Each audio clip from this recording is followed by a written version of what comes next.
El- la semana pasada estábamos viendo el mundo de Odiseo y en el capítulo en el que estábamos en la página, habíamos llegado hasta la 37, 38 del texto que compartimos, estábamos hablando de la estructura social, cómo estaba compuesta la organización social que nos describe el mundo de Odiseo.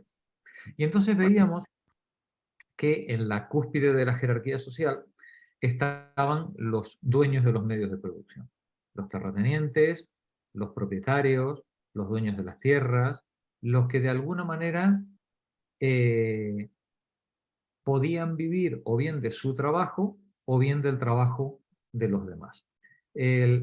Los que podían vivir de esta forma, en su oikos, en su casa solariega, tenían organizada dentro de su casa solariega una estructura productiva que buscaba la autarquía, que buscaba el autosostenimiento, la no dependencia de los demás. De los demás.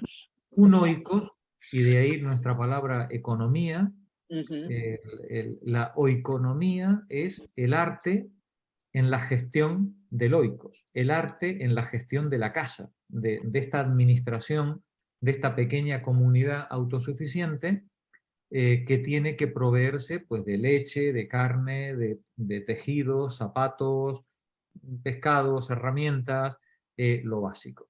Ahora bien, veíamos también que en estas unidades domésticas de tipo o productivas extensas tipo oikos, por más de que tendieran a la autosubsistencia, por más de que tendieran a la autarquía, que va a ser un concepto central de la política de esa época y de todas las épocas sucesivas hasta hoy, por más de que tendieran a ese ideal de autosubsistencia, vimos que eso no dejaba de ser un ideal, que al fin y al cabo cualquier unidad de producción es deficitaria de determinados productos, de ciertas materias primas, de ciertos valores de uso. Por ejemplo, un déficit que veíamos en las islas griegas, sistemático, era la falta de metales. Claro, cuando hemos pasado del paleolítico al neolítico y del neolítico al calcolítico y entramos en la edad del bronce y luego en la edad del hierro, la ausencia de metales te coloca en una debilidad tecnológica insuperable. ¿Puedes tener cuchillos de piedra? Sí. ¿Puedes tener flechas de piedra? Sí. ¿Son eficaces? Sí, pero mucho más eficaz es una de hierro, ¿eh? No lo dudemos, ¿vale? Y no solamente en la obtención de recursos, sino en los enfrentamientos armados, la diferencia de la piedra al bronce o del bronce al hierro eran definitorios. Quien dispusiera de esa tecnología, quien dispusiera de estas materias primas, tenía una ventaja diferencial con respecto al resto de la gente que hubiera a su alrededor, a las unidades productivas que hubiera a su alrededor. De ahí que en todo este mundo de Odiseo, la necesidad de estas materias primas especiales, bueno, muchas veces era no solamente la causa de grandes sufrimientos y de grandes penurias, sino inclusive de guerras. Recordemos que en las islas griegas, por ejemplo, no había grandes arboledas. Otro elemento dramáticamente importante. Vosotros diréis, ya, pero es que me puedo hacer la casa de piedra. Sí, pero un barco no.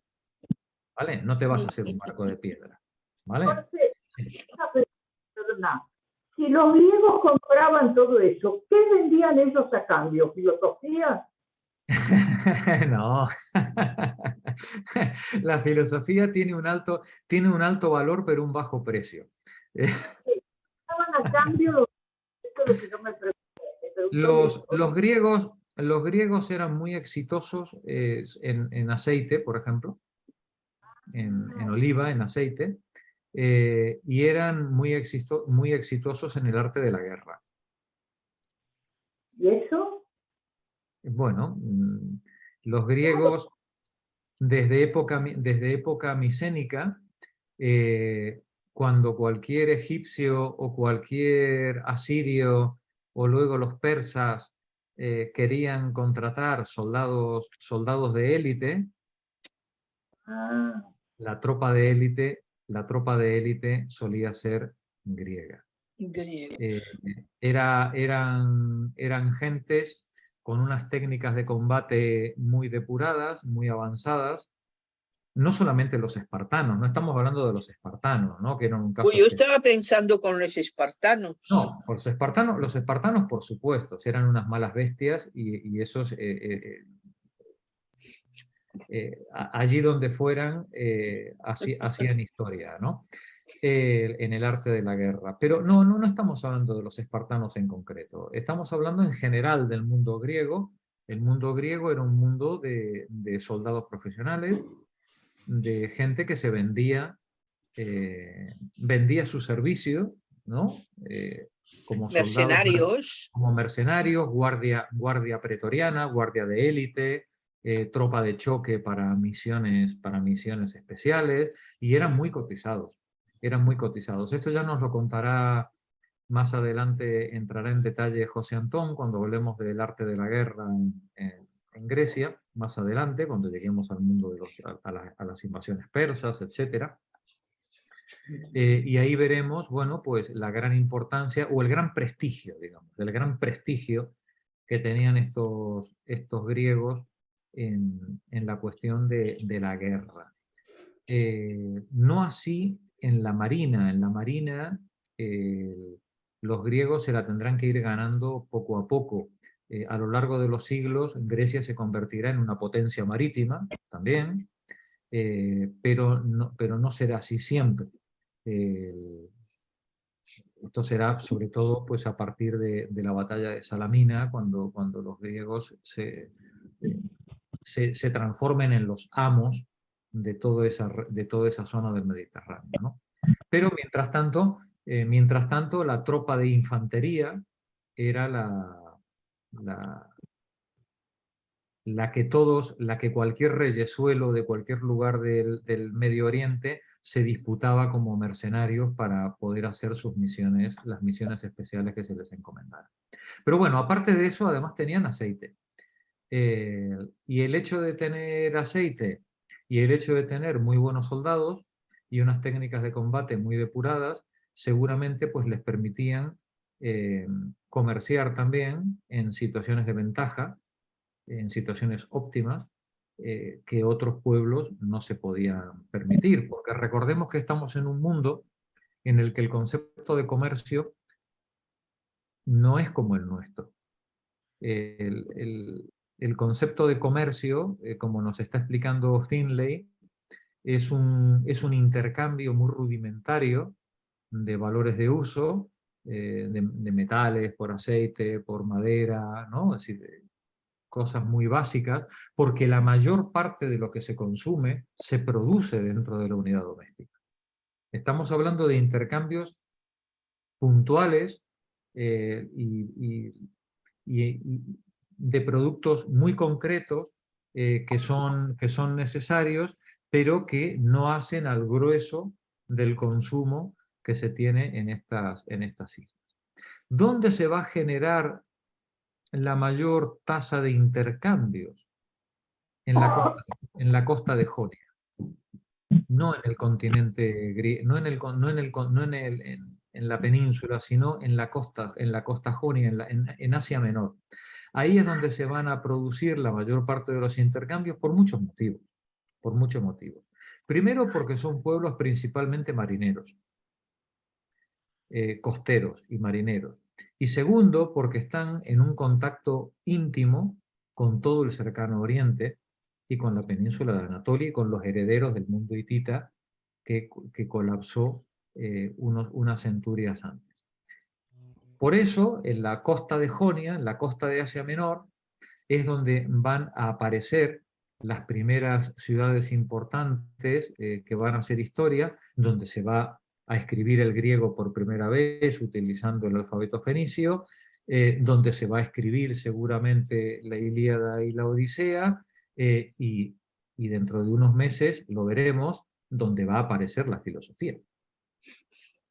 No en vano, ¿no? Tales era de Mileto, ¿no? Sí, son al fin y al cabo las ciudades más punteras, las ciudades que tienen mayor contacto comercial, las que van a hacer la mayor parte de estos, por lo menos los primeros avances en la cultura, en la economía, en la guerra, en la ciencia, en la filosofía, son las que van a ir poniendo los pilares que luego se irán contagiando a todo el resto del mundo griego hasta llegar a Atenas, que será el culmen, ¿no? de todo de lo que nosotros tenemos en el imaginario como cultura griega, ¿no? Pero para eso faltan todavía unos cuantos siglos. Atenas no ocupará ese lugar preeminente, pues hasta bien entrado el siglo V. Y recordemos que el mundo de Odiseo que estamos viendo, estamos en el siglo IX todavía. Esto se escribe en el siglo VII, y lo que está describiendo, estamos en el siglo VIII, siglo IX, es este mundo oscuro, del que todavía no tenemos cosas escritas, sino que son leyendas orales que se van transmitiendo de bardo en bardo, de aedo en aedo, de padres a hijos, y que todo el mundo utiliza como ejemplo, como regla de conducta, en la que las clases dirigentes se miran para saber si están obrando o no están obrando bien. Cuando un aristócrata quiere saber si algo es correcto o no es correcto, lo primero que mira es a Homero. ¿Qué hubiera hecho Aquiles? ¿Qué hubiera hecho Aquiles en mi lugar? ¿Qué hubiera hecho Odiseo en mi lugar? ¿No? Pues ahí es donde ellos se miran, y de ahí la enorme importancia pedagógica de estos poemas, ¿no?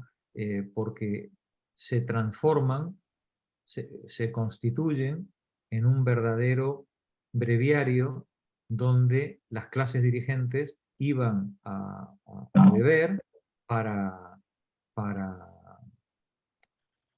tomar ejemplo y valores en las formas de comportamiento de relación política o social. Veremos que este modelo homérico es uno de los modelos. Es uno de los modelos. Luego aparecerá Hesíodo, luego aparecerán los filósofos griegos, y sobre todo aparecerá luego algo que trataremos de analizar con detalle a lo largo de varias sesiones, que es la tragedia griega. La tragedia griega, en los siglos siguientes, va a ser la gran escuela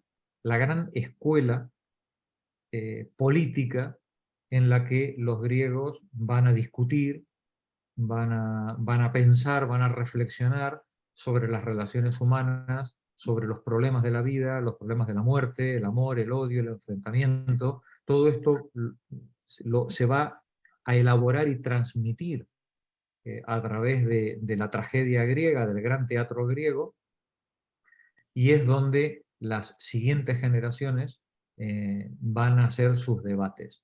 Hoy nosotros tenemos tertulianos en 13TV, en La Sexta, ¿no? En época clásica estaba Sófocles, estaba Eurípides. Hombre, no es por comparar, ¿no? No es por comparar, ¿vale? Sí, serían más primitivos que nosotros, pero nos llevaban unos cuantos kilómetros de ventaja, ¿no?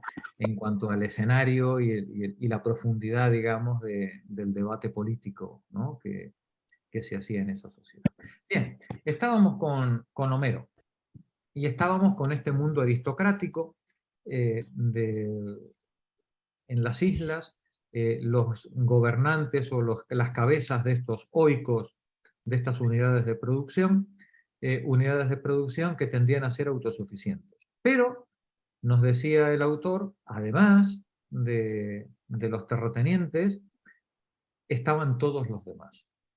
Y todos los demás eran un montón de gente no muy bien definida, pero que analizando los poemas podemos encontrar distintos grupos, ¿no? Y ahí fue donde nos quedamos la semana pasada. Además de los terratenientes, digamos, de los dueños de los grandes campos, había otro grupo de gente. Había pequeños propietarios que tenían ganado, que tenían tierras y no eran autosuficientes en el sentido estricto porque no tenían recursos en abundancia como para podérselo permitir, pero tampoco eran esclavos ni eran dependientes de los grandes oicos. Y además de estos pequeños ganaderos o agricultores que podían ser libres en el sentido genérico de la palabra, además estaban los dependientes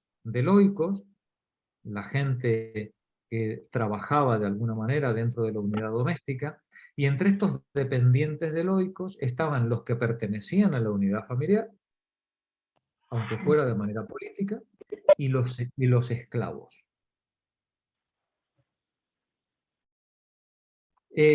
Nos hablaba Finlay de que en este grupo difuso de gente que trabaja en el oikos, los que pertenecen a la unidad familiar de forma política o de forma sanguínea tienen una cierta autoridad dentro del oikos, mientras que los esclavos, lógicamente, son gente sojuzgada por las incursiones. Normalmente mujeres y niños que son capturados para trabajar en el servicio doméstico de estos oikos. Habíamos visto también... Sí. Didi, Mari. Una pregunta. Entre los dueños y los esclavos no habían empleados, gente que trabajaba a sueldo. Ahí está la cuestión, digamos. Había algunos jornaleros, Ajá. existían algunos jornaleros para trabajos puntuales, pero Lo que decíamos sí. No formaban parte del oikos, eran externos. Y como externos eran la última escala de la organización social. El esclavo, aunque fuera un esclavo, tenía un amo reconocido. Y había una relación de débito entre el esclavo y el amo. Vale, es que pertenecía al oikos. Pertenece al oikos como puede pertenecer el perro o como puede pertenecer la mujer. Pertenece al oikos. El otro no, el jornalero no. Aunque fuera, como dijimos la última vez, el fontanero. Claro. Que tenía un oficio aparte. Claro. Si tiene un oficio específico, lo vimos la semana pasada, si tiene un oficio específico, es el herrero, el carpintero. Entonces, de alguna manera, la necesidad de su técnica le garantizaba una posición social. Vale. Aunque no perteneciera al oikos. Pero si era meramente un bracero, un jornalero, sí. El pobre era llamado a trabajar el día de la vendimia y el resto del año era un perro apaleado que no tenía ninguna posición social que defender. Bien, ahí nos quedamos. Vamos a tomar la lectura desde la página 37. Si os parece bien, comparto pantalla otra vez para quienes no tenéis el texto. Sí, para que todo el mundo esté... Ahí está.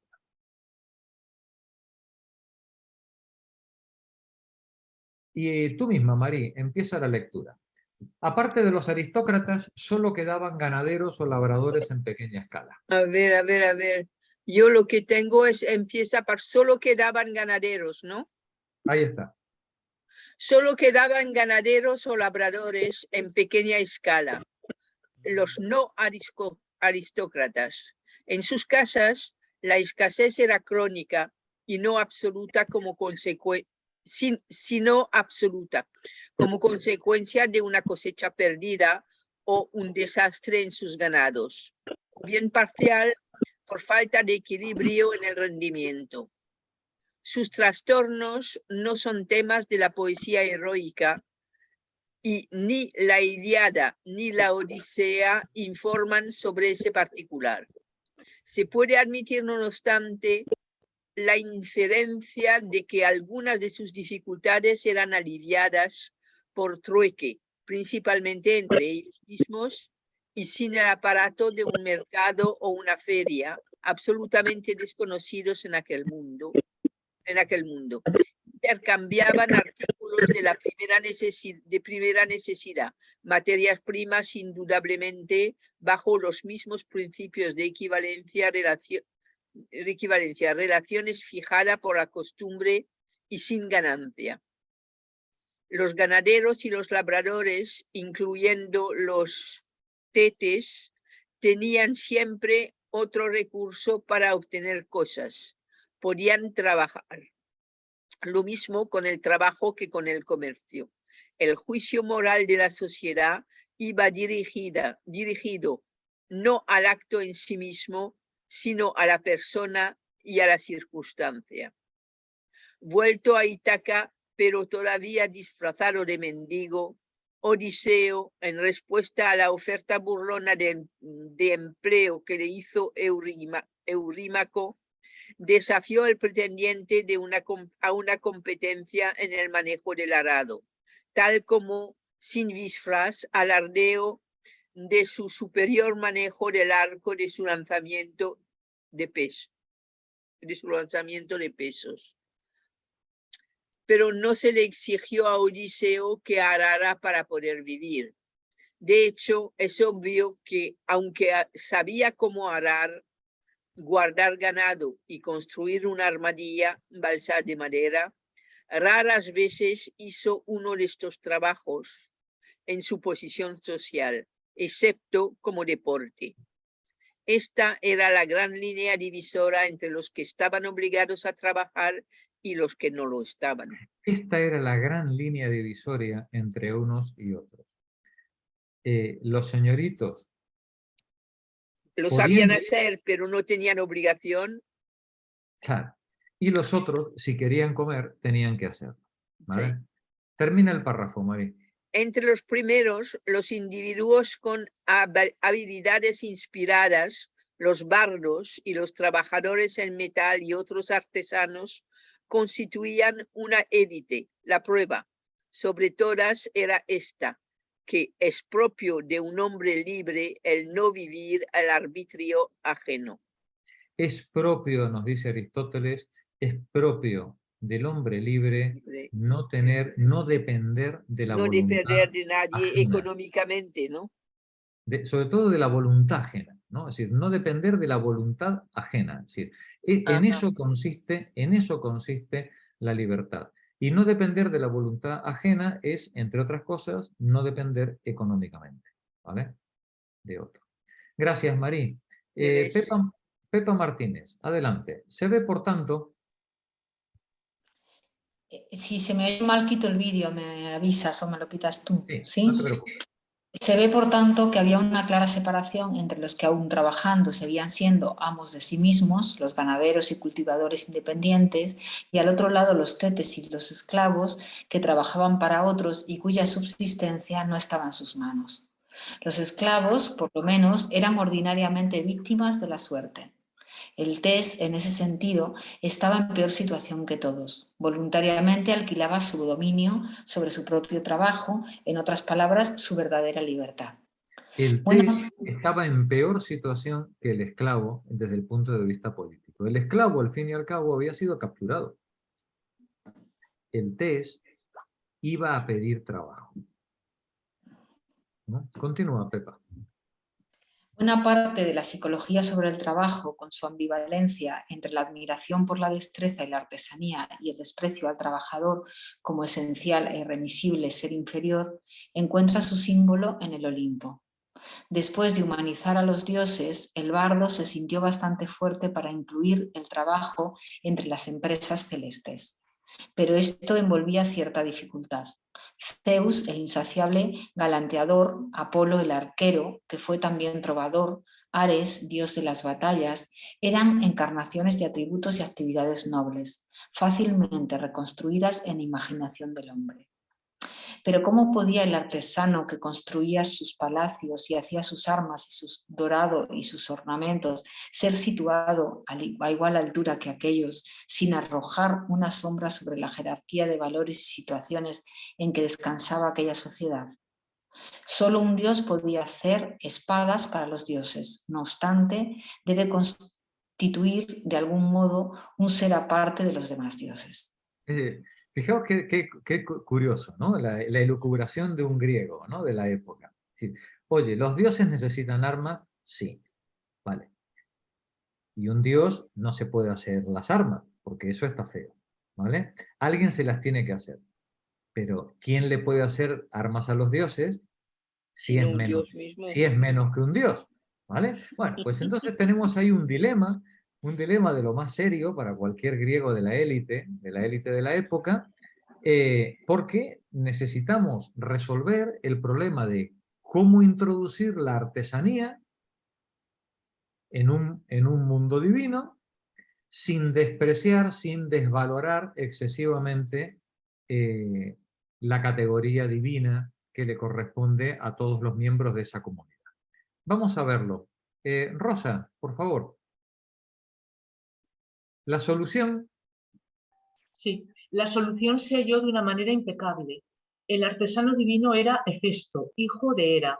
Su destreza era verdaderamente fabulosa, y el poeta nunca se cansó de citarla, deteniéndose en su forja y en sus producciones como jamás cantó sobre el herrero de Ítaca. Este era el lado positivo de la ambivalencia. El otro era el siguiente. Entre todos los dioses, solamente Hefesto era un gigantesco numen que al andar cojeaba, con vigoroso cuello y velludo pecho. Hefesto había nacido cojo y llevaba la marca de su vergüenza en toda su personalidad. Era un dios, era un dios, pero un poquito menos, ¿no? que los otros. Adelante. Los otros dioses habrían sido menos que humanos si Hefesto no fuera su perenne origen de diversión. Una vez, cuando Zeus y Hera tuvieron una tremenda disputa, el dios cojo intentó hacer el papel de apaciguador, llenando las copas de néctar para toda la asamblea.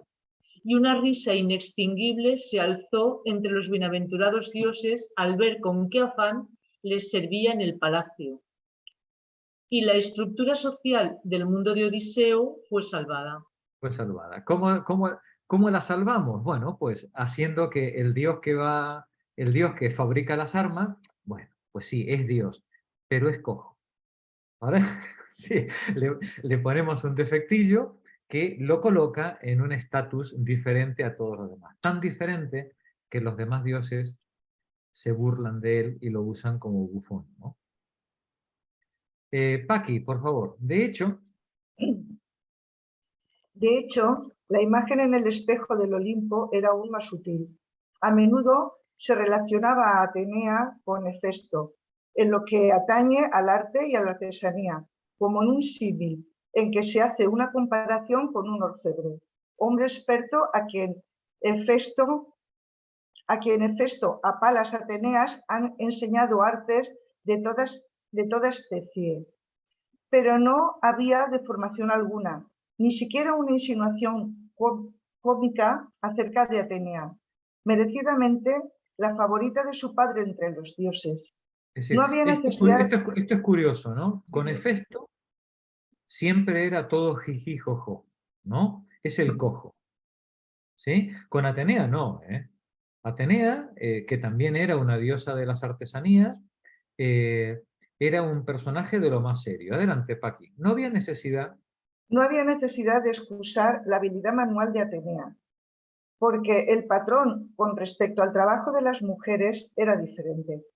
Como se les negaba el derecho a modos heroicos de vida, a la realización de proezas y juegos de competencia y a la dirección en las actividades organizadas, las mujeres trabajaban sin distinción de clase, con sus doncellas Nausicaa Nausica, hija del rey Feacio, lavaba la ropa de la casa familiar. La reina Penélope encontró en su tejido el ardid para alejar a los pretendientes. Sin embargo, su estratagema de deshacerse por la noche lo que había tejido de día, repetida sin descubrirse durante 3 años enteros, hasta que una de sus doncellas reveló el secreto. Hace pensar que su trabajo no era precisamente indispensable. Las mujeres no sería muy necesario para el Oikos lo que tejía Penélope, ¿no? Si se podía tirar 3 años con la misma mantilla, ¿no? No, mantita. Termina el párrafo, Paqui. Las mujeres de la aristocracia, igual que sus hombres, poseían todas las habilidades necesarias y las ejercían con mayor frecuencia. Sin embargo, su verdadera misión era el arreglo interior de la casa. Esta era su dominio: la cocina, el lavabo, la limpieza y la hechura de vestidos. La línea divisoria para ellas estaba más bien en el grado en que ejecutaban las tareas domésticas. Unas trabajaban solo para pasar el tiempo mientras vigilaban y otras se veían obligadas por las circunstancias a cocinar y coser en serio. Es decir, si tú eras mujer, tu trabajo, tu labor era lo doméstico, ¿sí? Claro, pero la señora de la casa lo hacía con rueca de plata, ¿no? Y todas las demás con rueca de palo, ¿no? Faltaría más, ¿vale? Y si la señora de la casa se tiraba 3 años con la mantita, pues oye, pues para eso es la señora de la casa, ¿no? Efectivamente. Por eso, en el mundo divino, el asunto quedaba resuelto con Hefesto. Hefesto, como hombre, tenía que tener alguna minusvaloración que le permitiera hacer trabajos de artesano, siendo al mismo tiempo un dios. Ese problema con Atenea no estaba.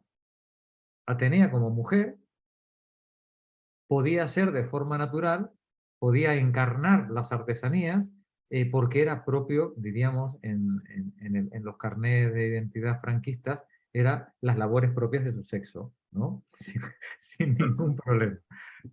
Muy bien, continuamos con el capítulo 4. Hogar, parentesco y comunidad. Juan Viñoles. El sujeto de la poesía heroica es el héroe, hombre que se comporta de ciertas maneras, que persigue objetivos específicos con su valor y audacia personales. El panorama social es poco más que el escenario en que se mueven los héroes. Nadie que lea la Ilíada deja de asombrarse por el carácter peculiar de la lucha. Hay decenas de millares de soldados a la vista y, no obstante, el poeta fija su mirada únicamente en Áyax, en Aquiles, en Héctor o en Eneas. En sí mismo, este procedimiento literario es un lugar común. Muy raro es el artista que tiene juntamente razón y genios suficientes para presentar masas de hombres en combate. Ni hay tampoco ocasión histórica al combate individual entre campeones, como Aquiles y Héctor, o el incluso más interesante en ciertos aspectos entre Áyax y Héctor, que termina en empate e intercambio de presentes. La nota falsa aparece en el combate en gran escala. Hay una confusión indescriptible. Nadie manda ni da órdenes. Entran los hombres en la batalla y la abandonan según su propia voluntad. Eligen sus adversarios personales y la desorganización no proviene del fracaso de un plan de acción original, sino del desinterés fundamental del poeta por lo que no sea sus héroes como individuos. Tiene que presentar el ejército como conjunto para mantener el realismo necesario en el panorama, pero vuelve a ocuparse de las figuras centrales tan pronto como le es posible. Gracias, Juan. Sales, continúa tú. Lejos del campo de batalla hay centenares de pequeños detalles sin importancia esencial para el aspecto narrativo o para la acción de los héroes. la horcadura de las 12 muchachas esclavas, el cargamento de hierro de Mentes, la compra de Euríclea por Laertes, la visita de Telémaco al almacén, todos estos son detalles demasiado fragmentarios para que tengan interés como escenas independientes y en cierto sentido son totalmente innecesarios para el movimiento de la epopeya. No obstante, el poeta los presenta en cada página brevemente en unas cuantas frases o líneas, pero con gran habilidad y atención. Tanto el lado artístico de la narración como la convicción con que fue recibida se apoya en amplia medida en estos incidentes. Enmarcan o dilucidan el comportamiento, dan color a los procedimientos y recuerdan al auditorio una y otra vez la fidelidad de la narración. Hoy, además, nos ayudan a comprender un complicado sistema social y sus valores. Todos estos pequeños detalles que no hacen al fondo de la narración era lo que vinculaba al auditorio a la historia que se está contando y al mismo tiempo es lo que nos transmite hoy los pequeños detalles que nos muestran cómo se organizaba el mundo de Odiseo. Gracias, Alex. Mercedes, continúa tú. En la acción de los héroes individuales. En la acción de los héroes individuales, su posición de clase era acaso el factor determinante. El trabajo de un individuo y la evaluación de sus capacidades, lo que hacía y lo que no debía hacer al adquirir bienes y disponer de ellos dentro y fuera del oikos, todo estaba fijado por la posición social. Con respecto al trabajo y a la riqueza, por lo menos era siempre determinante el grupo social al que pertenecía, no las habilidades, los deseos o las empresas de un individuo. Los límites implícitos para una iniciativa individual tolerable y para desviaciones eran muy estrechos. Entre los nobles estos límites eran únicamente el grado de la fuerza y de las proezas, la magnitud de su ambición de gloria. Sin duda había variantes como la destreza notable de Odiseo o la excesiva sensibilidad de Aquiles, pero estas variantes eran más bien desconcertantes. Es decir, vemos que lo que hace cada uno de los personajes, la función que cumple en la narración, pero además lo que se espera de ellos en la comunidad, o lo que espera el narrador o el auditorio de cada uno de ellos, no tiene tanto que ver con las habilidades que puedan tener como con su posición de clase. Diríamos nosotros, nobleza obliga, ¿no? Es decir, la posición de clase exige del sujeto una determinada manera de comportamiento y se espera de él una actitud. Esto no viene definido por sus habilidades ni por sus capacidades, sino por la clase social a la que pertenece. Paco, vamos a verlo. Agamenón. Agamenón es un ejemplo conveniente de los efectos de gran alcance de la posición social. Se le llama varias veces el más regio de los héroes de Troya, desde luego no con sarcasmo, y no obstante no era en modo alguno el más heroico en sus capacidades o realizaciones personales. Su posición al frente de las fuerzas invasoras no las había ganado personalmente, sino que era la consecuencia de su posición superior en el poder, como jefe que podía aportar el mayor contingente, un centenar de navíos. Su situación social le daba el mando y por tanto el derecho de repartir el botín y conceder el premio de honor. Su situación también impedía al agraviado Aquiles que expresara su oposición excepto en la forma pasiva de un fuerte mal humor, aunque se admitía el valor superior de Aquiles. Sí. Aquiles era con diferencia el mejor soldado griego, ¿no? El mejor combatiente, el mejor de los héroes, con diferencia. Pero la posición social de Aquiles, perteneciente a un oikos modesto, era una posición política muy inferior a la de Agamenón, perteneciente a un oikos riquísimo. La posición social, los medios de producción, otra vez, ¿no?, definían la posición política de la persona y lo que se esperaba de ellos en todo momento y lugar. Continúa Rosario. O consideremos a Telémaco. O consideremos a Telémaco. Era todavía un mozalbete, pero había una irritación inequívoca en la frase de Atenea. Es preciso que no andes en niñerías, que ya no tienes edad para ello. La madurez era más que algo cronológico. Un individuo de 20 años, de tal linaje y clase, tenía que desarrollarse más pronto y mejor y reaccionar ante las circunstancias que requieren el comportamiento del adulto. Claro, es que Telémaco era hijo de Odiseo. Y lo que se esperaba de Telémaco, aunque fuera un niño, era que se comportara como el hijo de Odiseo. Claro, qué tremendo, ¿no? Pedirle a un muchachito semejante carga, ¿no?, y semejante responsabilidad. Continúa, Rosario. Atenea estaba aguijoneando duramente a Telémaco a causa de la grave situación creada por los pretendientes y señala a Orestes como modelo.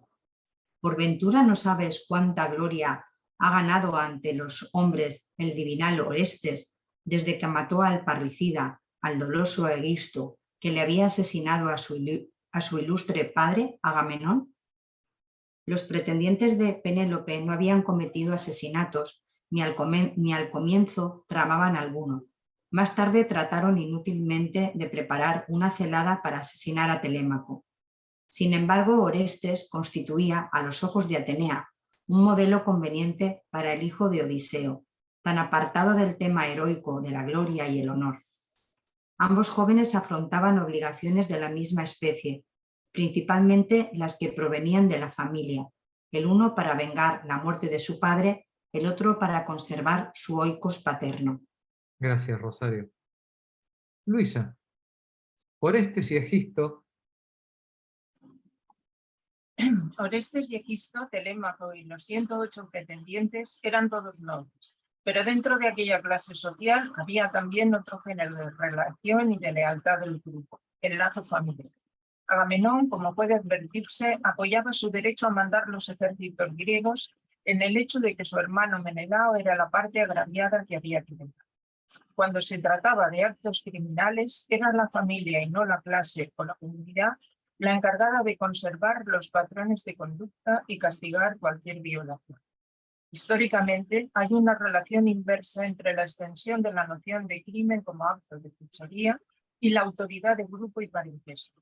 Se conocen muchas sociedades primitivas en las cuales no es posible encontrar ninguna responsabilidad pública para castigar a un culpable. O la víctima y sus parientes toman venganza o nadie lo hará. El homicidio, como ejemplo más notorio, era en gran parte un asunto privado. Por mucho que la conciencia colectiva pensara en un castigo como algo deseable, no llegaba a crear un instrumento aparte del parentesco. En cambio, los parientes se negaban a distinguir en los homicidios en el que estaba justificado y el que fuera maldoso. La muerte de los pretendientes causada por Odiseo puso en armas a sus padres y parientes. Afrentoso será, decía el padre Antinor, que lleguen a enterarte de esas cosas los penitentes, si no castigáramos a los matadores de nuestros hijos y de nuestros hermanos. Es decir, el castigo ante un crimen no era un asunto público, no hay un derecho al que recurrir, no hay una justicia, no hay unos tribunales, no hay una organización política colectiva que pueda administrar un monopolio de la violencia y repartir, digamos, una justicia o unos bienes de forma distributiva o punitiva. No existe nada de todo eso. Cualquier afrenta, cualquier crimen, cualquier agravio se resuelve de forma privada. Y de forma privada, lo único que actúa es la familia. Y la familia, cuando actúa, no actúa por criterios de justicia, sino que actúa por la reparación del agravio. Independientemente de que el muerto o la víctima sea un malhechor o una persona honorable, Si alguien la mató, tiene que haber una venganza, tiene que haber una devolución. Y nos dice el padre de Antino, afrentoso será que lleguen a enterarse de estas cosas los venideros, si no castigáramos a los matadores de nuestros hijos y de nuestros hermanos. Nuestros hijos y nuestros hermanos resulta que eran unos cerdos. Podrían haber ido al colegio mayor perfectamente que vimos estos días pasados, ¿no? Podrían ser estudiantes ahí ilustres. Sí. Pero independientemente de eso, dice el padre, afrentoso será que alguien se entere en el futuro que no castigamos a los matadores de nuestros hijos o de nuestros hermanos. Sara, continúa tú. Si no hubiera intervenido Atenea, si no hubiera intervenido Atenea para terminar el poema, así como le dio comienzo, ninguna fuerza humana en Ítaca podría haber evitado aún más derramamiento de sangre. La coexistencia de tres grupos distintos, aunque entremezclados, clase, parentesco y oikos, era lo que definía la vida del hombre material y psicológicamente. Pero las demandas de cada uno de los tres no siempre coincidían, por lo que cuando estaban abiertamente en conflicto había inevitablemente tensiones y desequilibrios. Es decir, un ser humano en el mundo griego pertenecía a tres grupos diferentes. Pertenecía a una clase social, pero estaba también en una relación de parentesco y dependía de una unidad productiva. Si las tres cosas coinciden, fantástico. Pero cuando alguna de estas tres cosas entra en contradicción, los intereses de una de estas tres cosas entra en contradicción con alguna de las otras, tenemos un problema. Y un problema difícil de solucionar. Entre otras cosas, es de lo que hablan muchas de las tragedias griegas, ¿no? Estos conflictos que se generan entre el deber de una persona por su posición social, el deber de una persona por su relación de parentesco, o el deber de una persona en lo que hace a sus necesidades materiales o a las necesidades materiales del grupo económico al que pertenece. Además de estos tres grupos de relaciones en los que podía estar una persona en el mundo griego, además había un cuarto grupo, la asamblea. Vamos a ver la asamblea en qué consistía. Adelante, Sara, continuamos. La asamblea... Pero además había en el cuadro un cuarto grupo, la asamblea. La asamblea ágora era desconocida entre los cíclopes, pero no es una simple institución.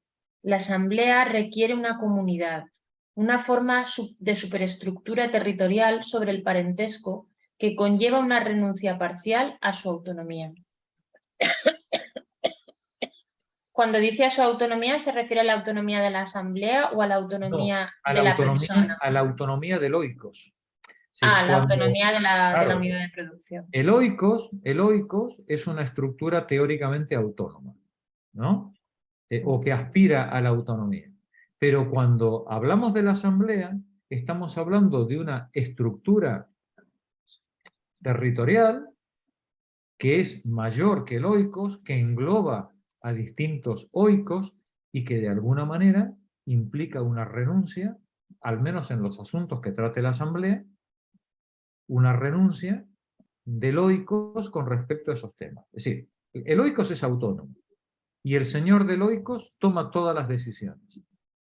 Pero si participamos de la asamblea, habrá decisiones que se toman en la asamblea que aun cuando el señor del oikos esté en desacuerdo, se lo tendrá que tragar. La asamblea representa una estructura de orden superior a estos oikos pretendidamente autónomos. En esta estructura social, continúa... En esta estructura social, un asunto privado era el que permanecía dentro de la autoridad única del oikos o grupo de parentesco. Un asunto público era el que se debatía en la asamblea. Ahora tenemos ya todos los elementos. ¿no? Es decir, tenemos la clase social, la estructura de parentesco, el oikos y la asamblea. ¿Qué es un asunto privado? Todo lo que se resuelva dentro del oikos. ¿Qué es un asunto público? Lo que se debata en el ámbito de la asamblea. Y por tanto excede a la autoridad de cada uno de los oikos. Continúa, Alfonso. Las reglas de la asamblea eran más bien sencillas. La asamblea solía convocarse por el rey cuando a éste le parecía bien, sin notificación previa. Cuando los hombres estaban fuera en campaña, podía convocarse una asamblea en el mismo campamento para tratar cuestiones pertinentes a la guerra. Pero ni en el hogar patrio ni en campaña había una fecha establecida para reuniones, ni número fijo de sesiones. Por ejemplo, durante la ausencia de Odiseo, en Ítaca no hubo una sola asamblea en más de 20 años. Sin embargo, había quienes tenían autoridad para convocarla si lo hubiesen deseado, tal como Aquiles reunió una vez en asamblea a los aqueos en la campaña, aunque el comandante en jefe era Agamenón y no él. La hora acostumbrada para la reunión era al amanecer. El único punto en el programa era el asunto que el convocante quería discutir.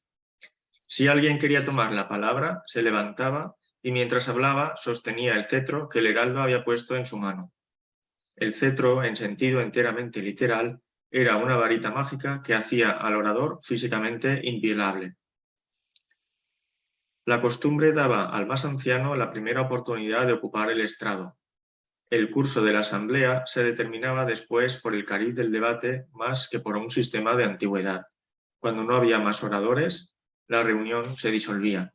Bueno, vemos cómo funcionaba la asamblea, ¿no? Es decir, cuando algún pretendiente, cuando algún héroe, algún terrateniente entendía que el asunto que se iba a tratar excedía el ámbito privado, convocaba la asamblea.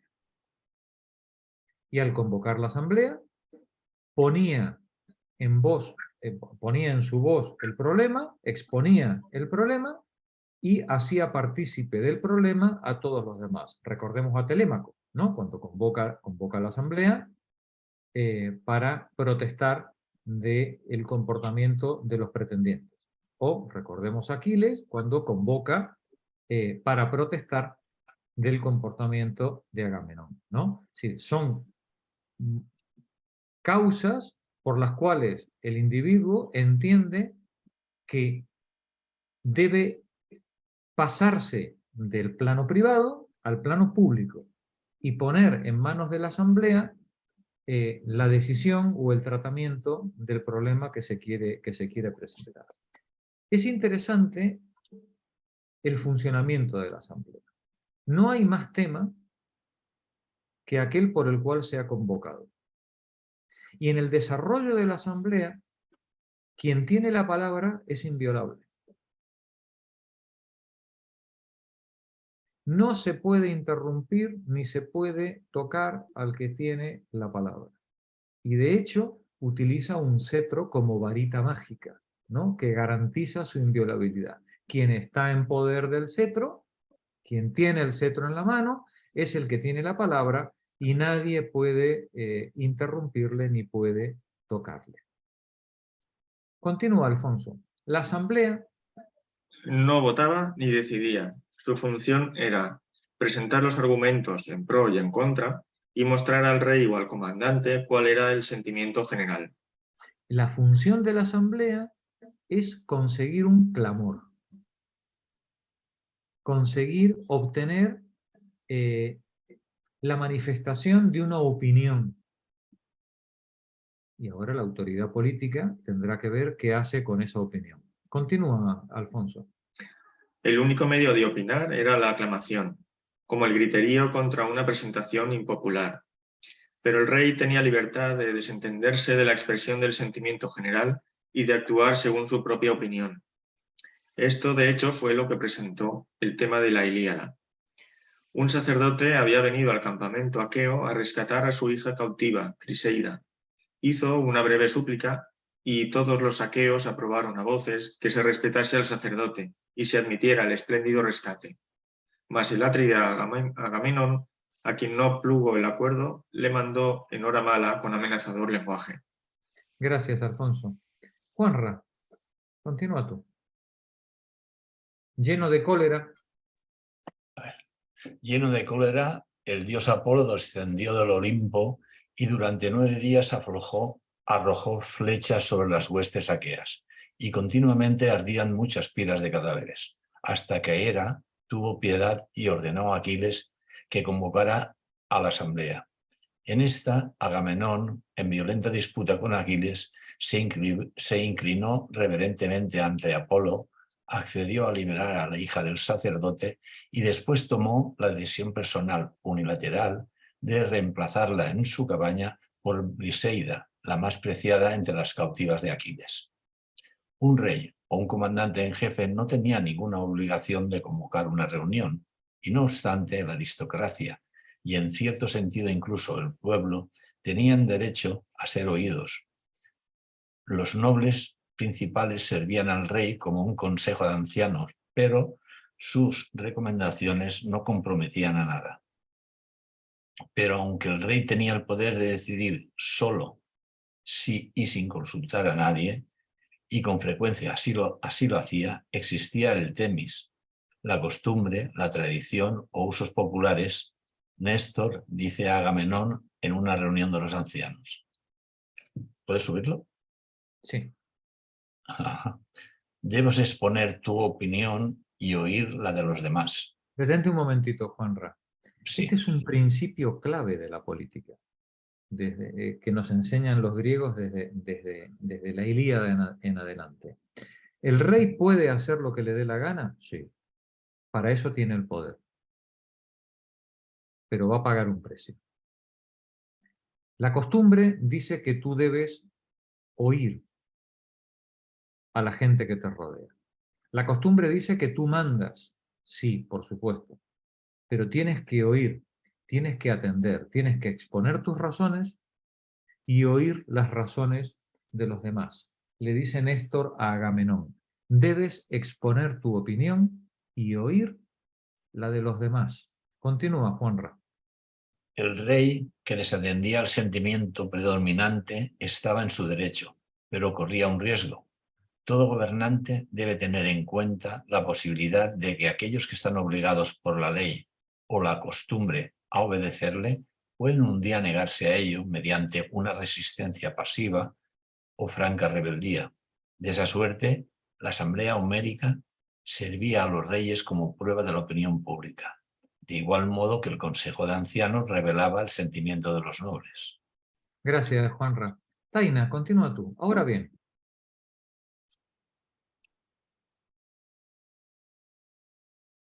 Sí.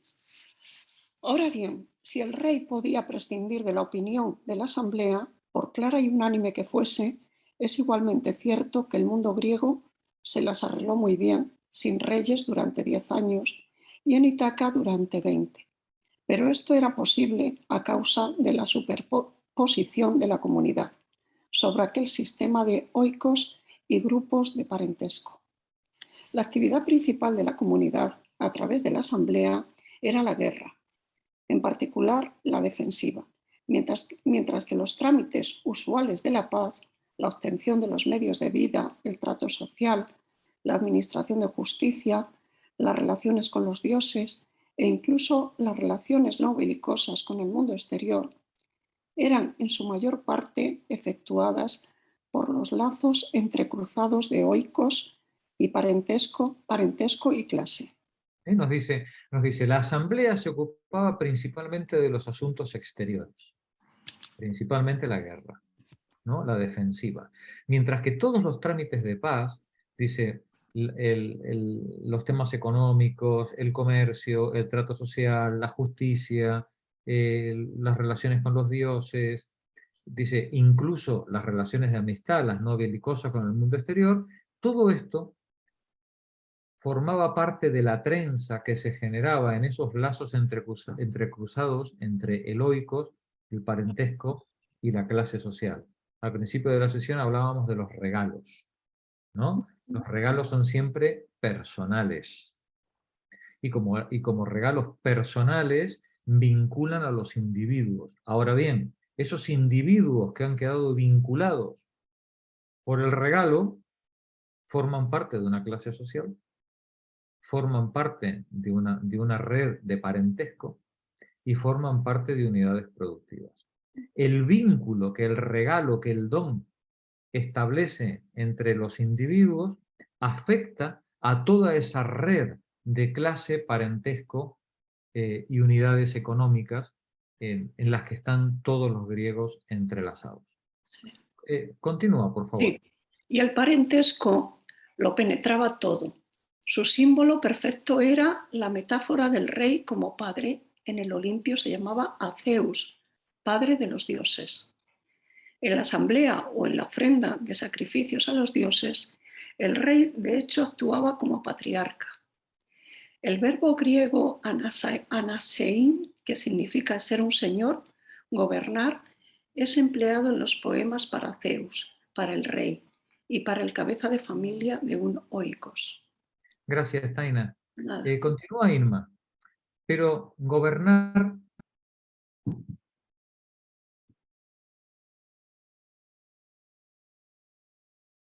El micro, Irma.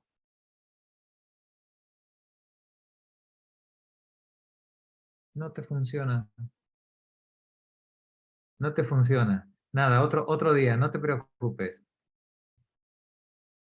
Concha, por favor. Sigues tú. Pero gobernar es tener poder. Pero gobernar es tener poder. En 5 casos está calificado anasein por el adverbio fi, por poder. Ifi, por el adverbio ifi. De suerte que el gobierno del rey, pero nunca el del cabeza de familia, es gobierno por el poder, fórmula que sin embargo no implica despotismo. Cuando Héctor pedía que su hijo reine poderosamente en Ilión, lo que estaba pidiendo a los dioses es que el muchacho le sucediera en el trono, no que se viera dotado de las cualidades de un déspota. Y cuando Agamenón llamó Ifigenia a una hija suya, le estaba llamando princesa, igual que Ifigenia, nacida poderosamente, indica nacimiento regio. Ifi es un adverbio que permite comprender la diferencia que hay entre el cabeza de familia de un oikos y el rey. La prueba crítica radica en la sucesión. Los reyes, como Héctor, estaban interesados personalmente en impulsar la familia hasta el punto en que sus hijos pudieran automáticamente seguirlos en el trono, del mismo modo en que lo sucedían en el oikos. Pero jamás un heraldo en el mundo de Odiseo había pronunciado: el rey ha muerto, viva el rey. La dignidad real no había llegado tan lejos y los otros aristócratas frecuentemente lograban proponer otro tipo de anuncio. El rey ha muerto, la lucha por el trono queda abierta. Así es como puede resumirse el tema entero de Ítaca en la Odisea. Gobierno por poder. En otros términos, significaba que un rey débil no era un rey. Un rey tenía poder para gobernar o no gobernaba en absoluto. Sí. ¿Qué quería decir que ser gobernante es tener poder? Pues que si no tienes poder, no eres rey. Punto. Ya está. ¿Vale? Es decir, el poder, la capacidad para hacer tu voluntad es lo que define tu capacidad para gobernar. Continúa, Concha. Sí. Cuando volvió Odiseo no hubo una restitución automática de su posición real. Tuvo que pelear Néstor y Menelao. En cambio, recogieron los hilos tal como eran antes de la expedición. Agamenón fue asesinado por Egisto, su sucesor como esposo, como amo de la casa solariega y como rey. Pero Odiseo logró evitar aquel destino enfrentándose a 108 potenciales Egistos. Histórica y sociológicamente, aquellas narraciones muestran que algunos reyes habían establecido tal poder personal y tal autoridad que ningún desafío era posible, que otros los habían desafiado sin éxito y que otros más aprendieron que ser el primero entre los iguales no era una posición que asegurara una larga vida de bendiciones y comodidades. Gracias, Concha.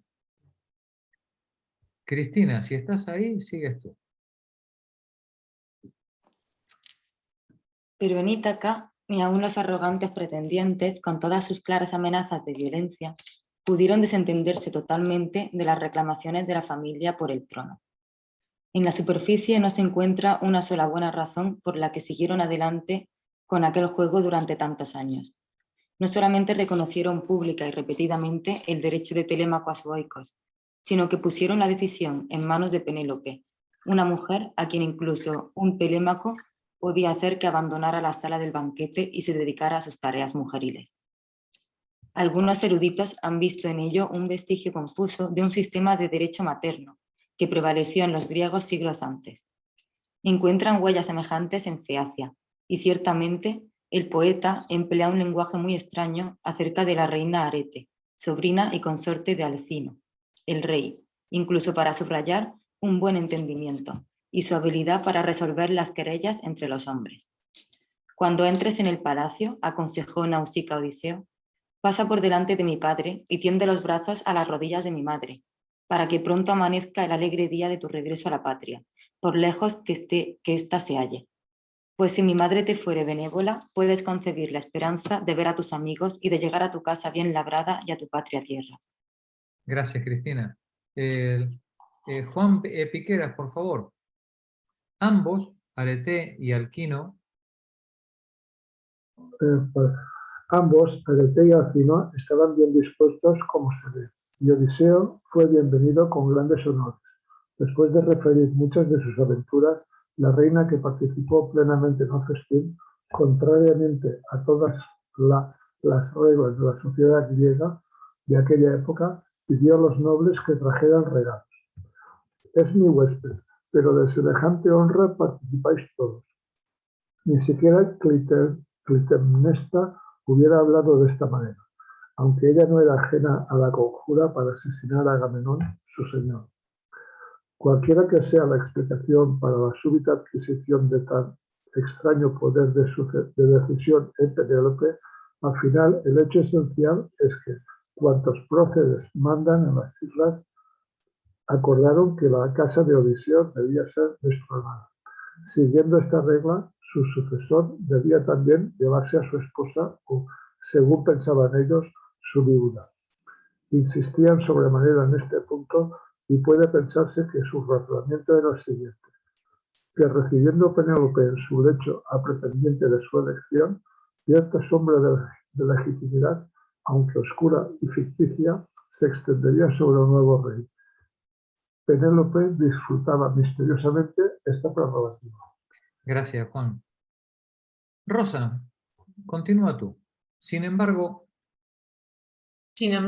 Penélope fue la ruina de los pretendientes, dejando que el héroe, ya de vuelta y todavía disfrazado de mendigo, tomara en sus manos el gran arco que nadie sino él podía manejar. Y aquí tenemos otro importante detalle narrativo. Para reconquistar su trono, el rey no podía contar con nadie sino con su esposa, su hijo y sus fieles esclavos. Dicho de otro modo, el poder real era poder personal. En la guerra, los plebeyos de Ítaca, Esparta, Argos tomaban las armas frente al hostil forastero. En tiempos de paz, cuando los señores peleaban entre ellos, por lo general se las tenían que arreglar solos. Hacia el final de la asamblea convocada por Telémaco, Mentor se lamentaba y decía: me indigno contra la restante población, al contemplar que permanecéis sentados en silencio, sin que intentéis, sin embargo, de ser tantos, refrenar con vuestras palabras a los pretendientes, que son pocos. Es que cuando Telémaco plantea el problema, en este mundo que estamos viendo, la gente, el demos, dice, pero si ese es un asunto privado tuyo. Esto que tú estás trayendo a la asamblea no es otra cosa que una disputa privada. ¿Por qué nos quieres involucrar en esto? ¿No? ¿Es una injusticia? Sí. ¿Es una porquería? También. Pero es un asunto privado. Continúa, Rosa. Al terminar la epopeya, cuando los pretendientes ya habían muerto, los coléricos parientes de las víctimas pedían venganza. pero no era una asamblea formal. Aquella era una reunión de aristócratas. Si había plebeyos presentes, solo eran dependientes. Las reuniones por venganzas de sangre eran normales, y aquello era una venganza privada. Por eso fracasa el intento de Telémaco de hacerla pública, y de ahí las amargas palabras de Mentor, ante la neutralidad del pueblo en asamblea. El pueblo se muestra neutral, ¿no? Dice, es que nosotros ahí no pintamos nada en este asunto. Paqui, continúa tú. Pero la neutralidad es un estado mental, y quien quiera que entra en la liza para luchar por el poder debe poner sus ojos y oídos en el auditorio, pues la actitud de éste puede cambiar de pronto y puede llenar la arena y tomar partido. Todos temen al demos ante el peligro de que alguien pueda persuadirle de abandonar su neutralidad. No obstante... Estamos ante un asunto particular, ¿no? Ante un asunto privado, ¿no? Y el demos, en principio, es neutral, pero todo el mundo teme al demos, porque en algún momento el demos puede ser persuadido de que ese asunto privado pase a ser un asunto público. Y entonces tenemos a los muchos que pueden decidir sobre la voluntad de los pocos. Continúa, Paqui. No obstante, nunca se nos dice qué pensaba realmente el demos de Ítaca acerca del asunto, y la narración llega a su fin sin que intervenga el pueblo a favor de uno u otro lado, como las mujeres de Canterbury, en Heliod. El demos de Ítaca parecía decir con su neutralidad: gobierne el rey o gobiernen los varones, pero casi siempre nos abandonan a nuestra propia voluntad y estamos contentas si nos dejan solas. Sí, el demos parece decir, no me metas en líos, que estén unos o estén los otros, lo único que nos traéis son problemas, ¿no? Vosotros, ¿no? Gracias, Paqui. Bueno, no, lee la siguiente frase, Paqui, y ya sigue Juan. En el mundo de Odiseo... El homicidio no era un crimen en sentido público, y el regicidio no era sino una especie particular de homicidio. La desgracia de Telémaco radicaba en que no se enfrentaba con un solo enemigo, sino con 108, y él provenía de una línea de hijos únicos y no tenía hermanos de sangre a quienes pedir ayuda. En el mundo de Odiseo, el poder personal no significaba más que la fuerza de la casa solariega y de la familia. Claro, el problema de Telémaco era que él era heredero del Oikos más rico, pero él era hijo único. Y no tenía espadachines a su alrededor que dependieran de la familia o del Oikos y en los que poder apoyarse para defender su derecho, ¿no?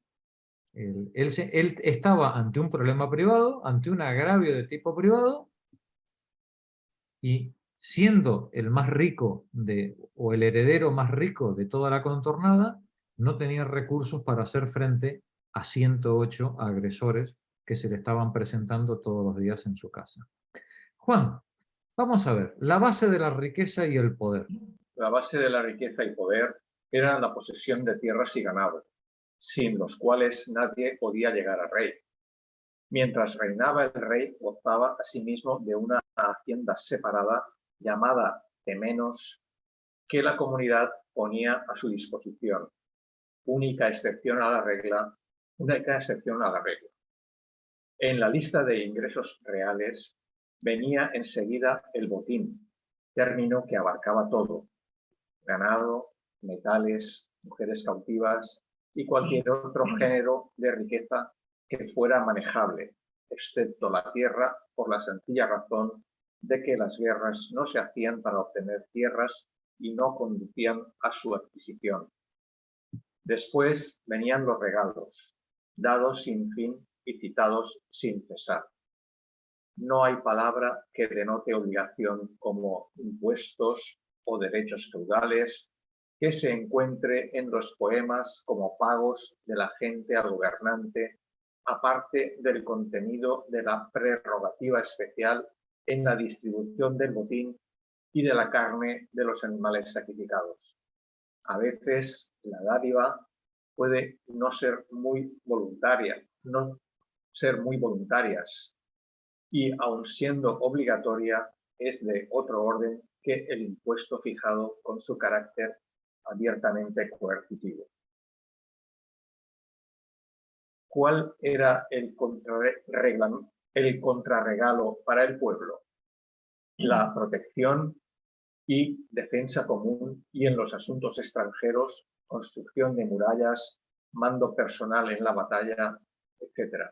Es decir, el pueblo le hacía regalos al rey, no muy voluntarios, ¿no? Seguramente, no muy voluntarios, pero había un contrarregalo. Esto nos recuerda mucho el pacto feudo-vasallático, ¿no? Es decir, el aristócrata tiene que devolverle al pueblo esa defensa, ese derecho a la defensa que el pueblo va a exigir de él cuando llegue el momento. Continúa, el rey. El rey era pastor del pueblo, lugar común homérico que tiene el sentido de las palabras de Goethe. El que no es guerrero no puede ser pastor. Y no hay más.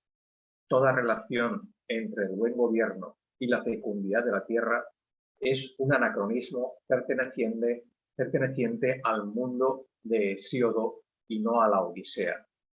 La vuelta de Odiseo al trono de Ítaca era justa y debida, pero se trataba de una acción privada guiada por intereses personales y no del triunfo de la rectitud en el interés público. Gracias, Juan. Sales, continúa tú. Como quiera que los psicólogos comprendan el lado afectivo de aquellas donaciones, funcionalmente ocupaban su puesto en el casamiento y con el poder armado como un acto mediante el cual eran creadas las relaciones de posición social y lo que nosotros llamaríamos obligaciones políticas. El mundo de Odiseo estaba dividido en muchas comunidades parecidas a las de Ítaca. Entre las comunidades, la relación normal era la de hostilidad, a veces pasiva, en una especie de tregua armada y a veces activa y belicosa. En un ambiente de hostilidad tan permanente, se permitía a los héroes buscar aliados, pero nada había en su sistema social que permitiera la alianza de dos comunidades como tales. Solo podían obtenerse acuerdos personales. Esto es muy importante, ¿no? Cuando en el mundo de Odiseo se establecía una alianza, esa alianza era entre los cabezas de los oikos, entre los responsables, las cabezas visibles de los oikos, que por medio de estas relaciones de parentesco o regalos habían establecido lazos de reciprocidad. Pero no eran las comunidades las que establecían esos lazos. Es el participante en esa relación de reciprocidad el que lleva consigo a sus dependientes a la guerra, pero es él personalmente el que lo hace. Mercedes, estos acuerdos personales podían ser de muchos tipos. El primero de ellos era el matrimonio y el otro la hospitalidad.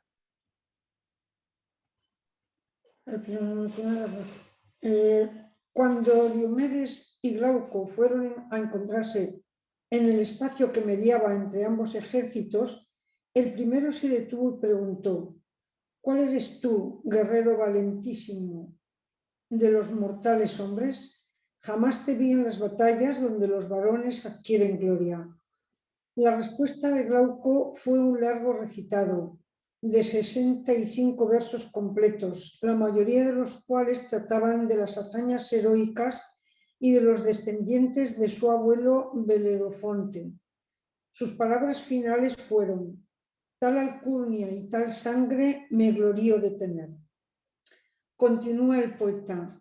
Así dijo: alegróse Diomedes valiente en el combate, pues eres mi antiguo huésped paterno, porque el divino Eneo hospedó en su palacio al eximio Belefonte. Le tuvo consigo 20 días y ambos obsequiaron con magníficos presentes de hospitalidad. Soy por consiguiente tu caro huésped en el centro de Argos, y tú lo serás mío en la Licia, cuando vaya a tu pueblo. En adelante no nos acometamos con la lanza por entre la turba. Muchos troyanos y aliados ilustres se restan para matar, y asimismo te quedan muchos aqueos para quitar la vida a cuantos te sea posible. Y ahora troquemos la armadura a fin de que sepan todos que de ser huéspedes paternos nos gloriamos. Es decir, estos dos enemigos se encuentran en el campo de batalla, recordemos, ¿no? Y uno le dice a otro, oye, yo voy a matarte a ti, pero antes de matarte quiero saber, como dicen en el pueblo, ¿y tú de quién eres? ¿No? Es decir, ¿a quién voy a apuñalar yo esta mañana? ¿No? Y entonces el otro le suelta nada menos que 65 versos, ¿no? Recitándole su alcurnia y las glorias pasadas. Y entonces el aqueo dice, hombre, dice, pero si resulta que tu padre fue huésped del mío o de mi abuelo, yo que sé cómo es el asunto, ¿no? Dice, ¿para qué nos vamos a matar entre nosotros habiendo tantos aqueos y tantos troyanos que asesinar? ¿No? Es decir, por favor, intercambiamos las armaduras para que todo el mundo sepa cómo respetamos, atención, que todo el mundo sepa cómo respetamos nosotros los vínculos de regalo y hospedaje que se dan entre nuestras familias. Y esto no generó una alucinación colectiva entre las tropas aqueas y troyanas, ¿no? Diciendo, pero estos dos, es que estos dos han perdido la cabeza. No, los aqueos y los troyanos ven eso y dicen, mira qué buenos muchachos son, qué nobles y cómo respetan las tradiciones de sus mayores, que no solamente no se matan, sino que en medio de esta batalla sangrienta, se detienen y además intercambian regalos en recuerdo de los regalos que intercambiaron sus antepasados. Continúa Paco. Esto no es una comedia. Homero no era Bernard Shaw ni Diomedes un soldado de chocolate. La amistad por hospitalidad era una institución muy seria, la contraparte del matrimonio para forjar relaciones entre los jefes. Y no podía haber una prueba más dramática de su valor en el sostenimiento de la red de relaciones que justamente un momento tan crítico. Sí. Digamos, ¿cuál era el lugar más crítico en el que se podía poner de manifiesto el deber de la reciprocidad establecido en esa relación de hospitalidad? En el campo de batalla. Precisamente ahí era donde Homero muestra cómo algo tan importante como es la relación de hospitalidad prima sobre cualquier otra consideración. Adelante, Paco. El huésped y la amistad por hospitalidad eran mucho más que términos sentimentales de afección humana. En el mundo de Odiseo, esto eran nombres técnicos para designar relaciones muy concretas, tan formales y tan evocadoras de derechos y deberes como el matrimonio. Tan formales y tan evocadoras de derechos y deberes como el matrimonio.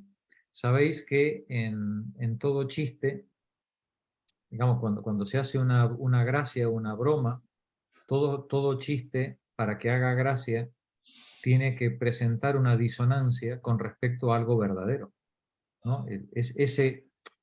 Esa disonancia con respecto a lo real es lo que nos choca y nos genera la risa, ¿no? La sorpresa y la risa, ¿no? Como en la película esta, El honor de los Prizzi, ¿no?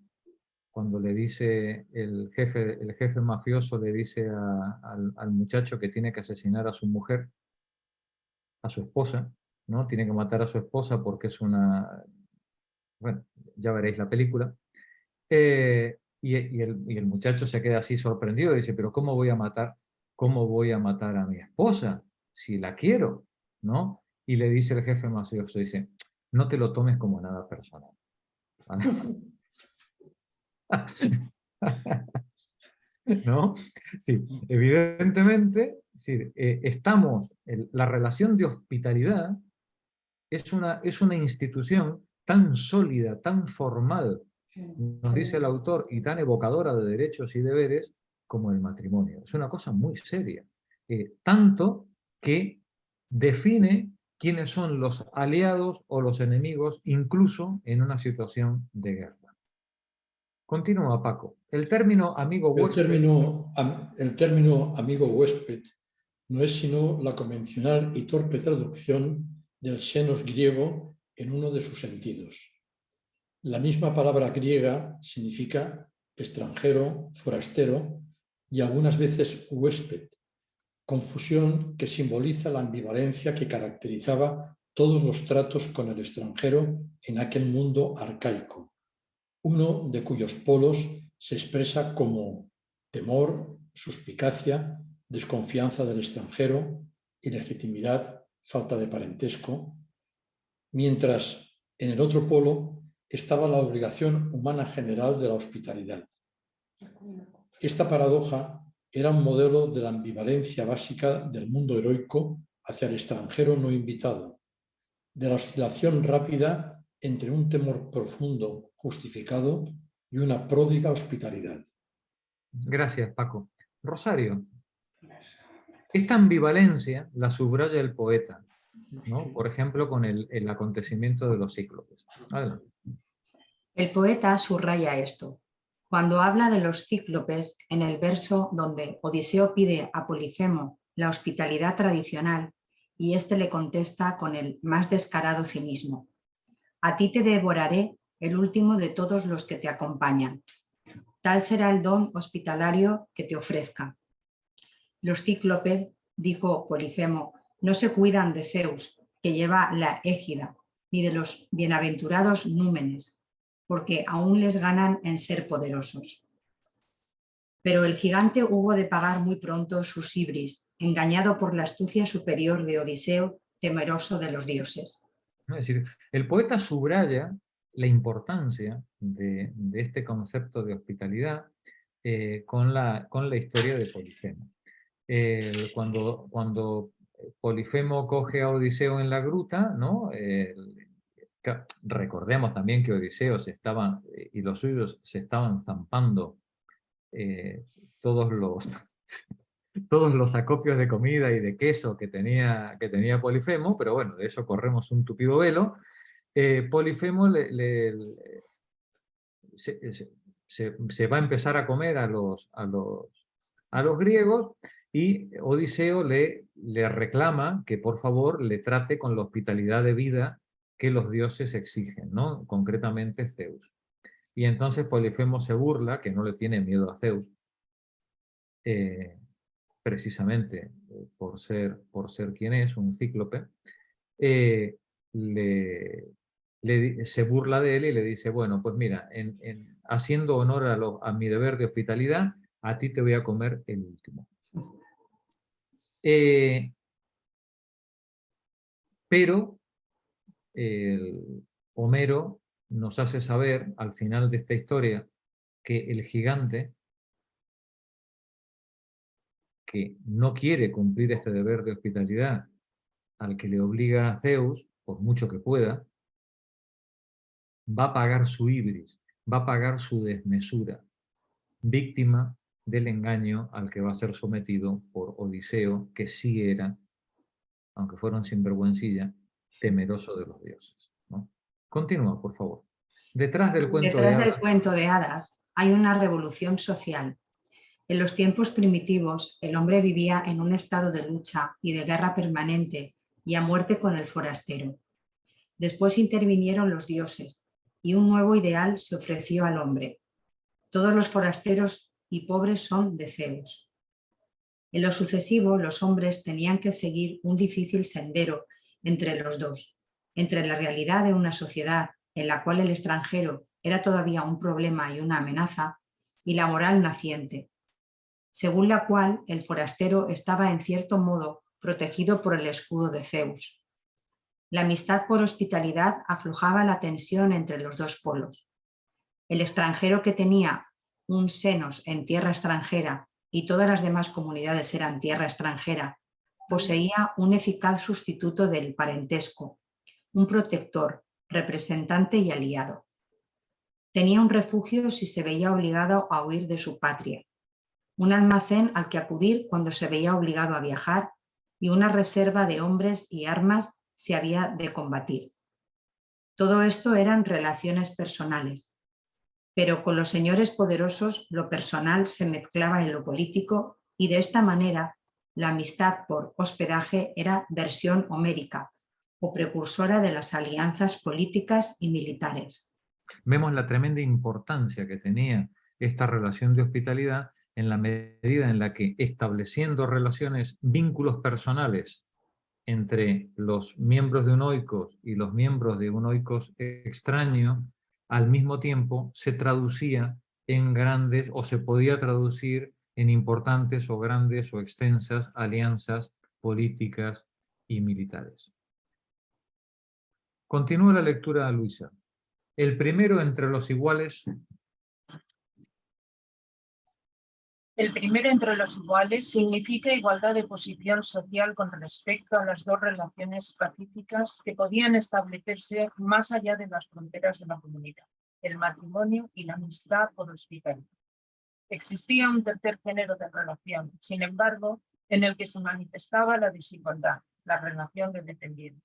En tanto que el matrimonio y la amistad por hospitalidad se efectuaba fuera de la comunidad, la última siempre, el primero algunas veces, la dependencia era una institución estrictamente interna que daba una forma a una vaga jerarquía entre los nobles de una comunidad y representaba un papel clave en la estructura interna del grupo. Los dependientes constituían el tercer elemento esencial de la casa solariega aristocrática, siendo los otros dos los miembros de la familia y la fuerza trabajadora, fueran esclavos o asalariados. Dependiente es una palabra vaga que por un lado describe a los elegantes, libres pero no aristócratas, en los banquetes de los palacios, quienes ejecutaban las labores, que son los servicios que los inferiores prestan a los grandes. Y por el otro lado, los súbditos a la casa, como el héroe, como Meriones, Terapón, del rey Idomeneo. Las obligaciones de esta naturaleza e intensidad, al igual que las obligaciones impuestas por el linaje, eran personales. Esto no quiere decir que fueran arbitrarias, débiles o inciertas, sino que significa que en gran proporción estaban apartadas y eran ajenas a los lazos de la comunidad, o mejor aún, que se hallaban encima de ellos. Fue Menelao y no Esparta quien se sintió afligido por la fuga de él. Fue su hermano Agamenón y no Micenas quien asumió el mando de la guerra de Tesalia. Fueron Anfidemonte y Odiseo a quienes pidió ayuda a Agamenón y no a Ítaca. Pero fue Troya entera la que luchó no por la lealtad a París, ni incluso al anciano Príamo que estaba obligado a apoyar a su hijo, sino porque los griegos invasores amenazaban con destruir los otros. Gracias, Luisa. Sara, continúa tú.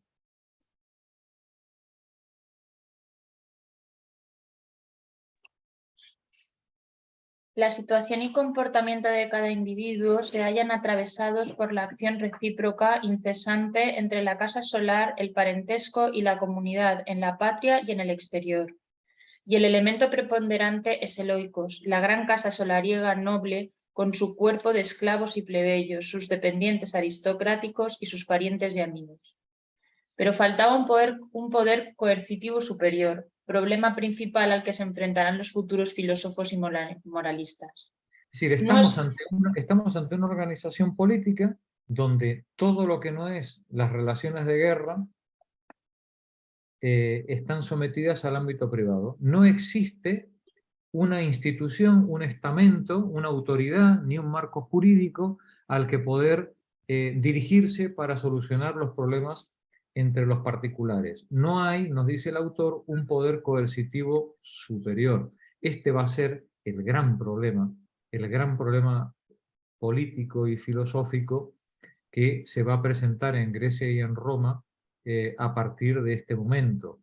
¿Cómo generar esa autoridad, ese poder coercitivo superior que saque ciertas relaciones del ámbito de lo particular, como es por ejemplo la venganza, y la coloque en el ámbito de lo público. Como vemos, estamos ante un momento crucial en la evolución del derecho, en la evolución de la idea de justicia como administración de derechos por un poder coercitivo superior. Faltaba ese poder, y esto será definitorio en los siglos siguientes. Adelante, Sara. No es malo ser rey, decía Telémaco. Sin embargo, solo hay que ojear a Homero para descubrir que la traición y el asesinato eran un destino muy común de los gobernantes.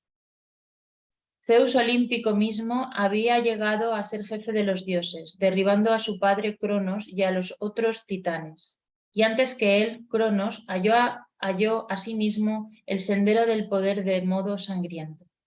Se pueden interpretar los símbolos míticos como se desee. Se puede aceptar el hecho de que la poesía narrativa es poesía de acción y que antes de la invención del amor romántico los actos de violencia formaban el conjunto del material temático. Sin embargo, es difícil concebir que las leyendas pudieran haber permanecido tan unilaterales en sus asesinatos, rapiñas, seducciones, fraticidios, parricidios y conspiraciones si la dignidad real hubiera sido en verdad una posición cómoda de ingresos en una sucesión dinástica regular. Es decir, no habría mucha tradición en esto de la sucesión si resulta que prácticamente nadie moría en su cama, ¿no?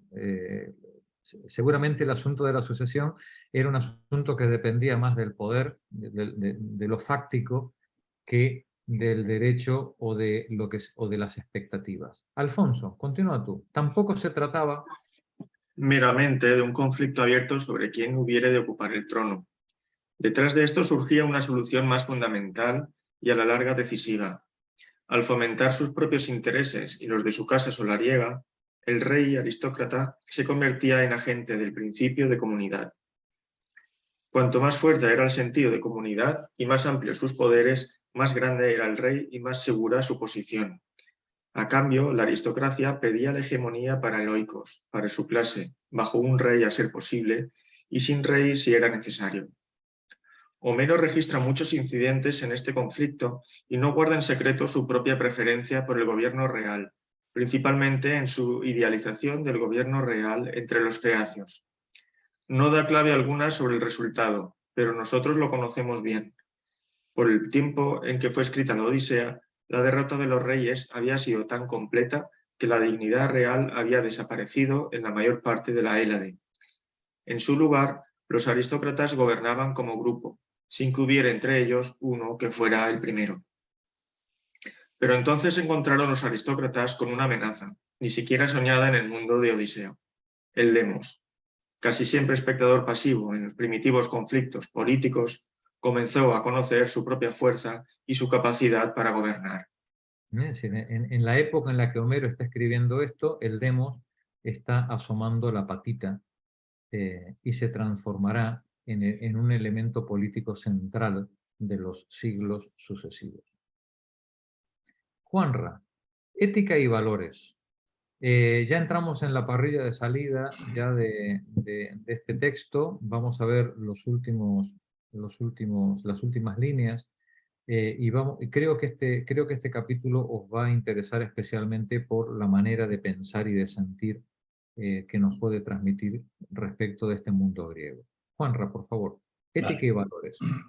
Buena parte del libro 23 de la Ilíada la ocupa una narración de las pompas fúnebres ofrecidas por Aquiles en honor a Patroclo.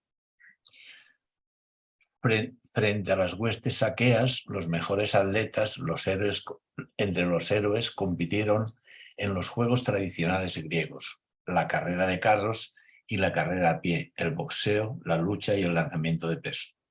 El primer acontecimiento descrito con poder y brillantez fantástico fue la carrera de carros ganada por Diómedes. Antíloco, hijo de Néstor, derrotó por muy poco a Menelao, quedando así el segundo lugar, pero solo a causa de haber engañado al rey espartano en la vuelta extrema. El cuarto lugar llegó Meriones y lejos a retaguardia el pobre Eumelo, arrojado de su carro cuando se rompió el yugo y obligado a completar la carrera a pie tirando de su carro. Joder. Completar.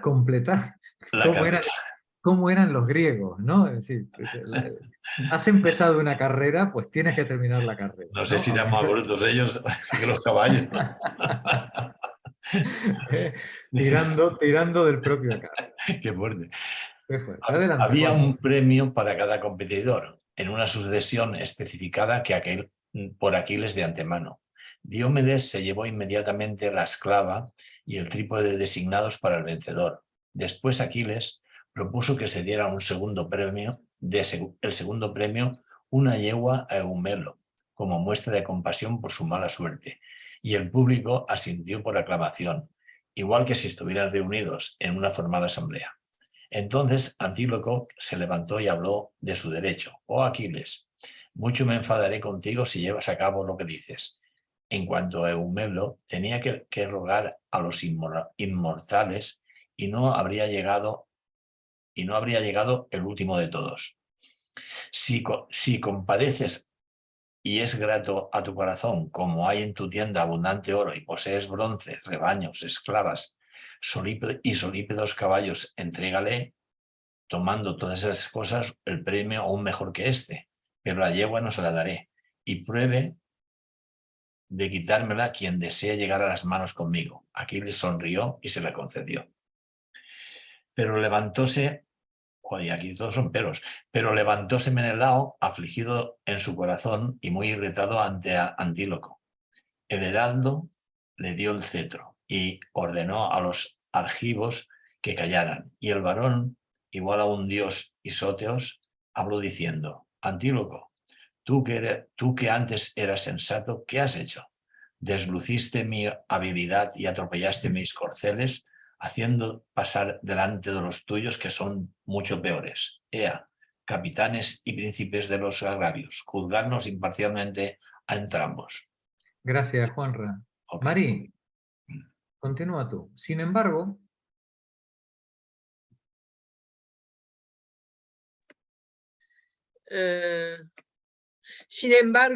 antes de que los capitanes y los jefes pudieran decir quién tenía razón, Menelao cambió de idea y adoptó un procedimiento distinto.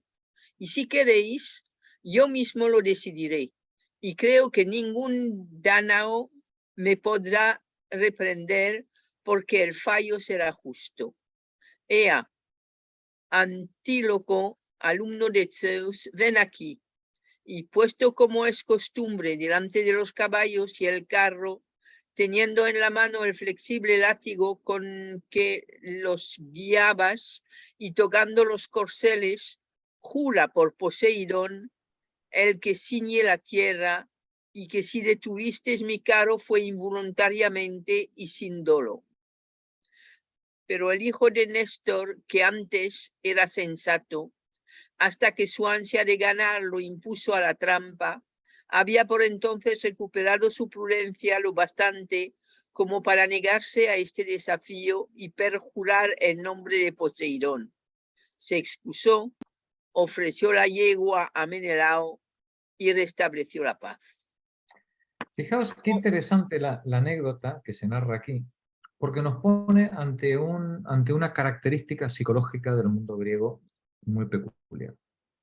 Muchas de vosotras os habéis preguntado más de una vez si los griegos de verdad creían en los dioses de su panteón, si no creían en ellos. Bueno, en este ejemplo que nos pone Homero, veis cómo el juramento, en este caso por Poseidón, es un elemento decisivo.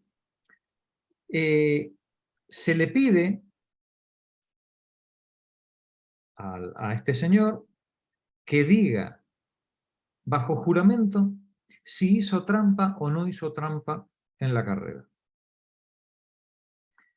Y este caballero, el hijo de Néstor, que se ve que había sido relativamente insensato haciendo trampa, ¿no?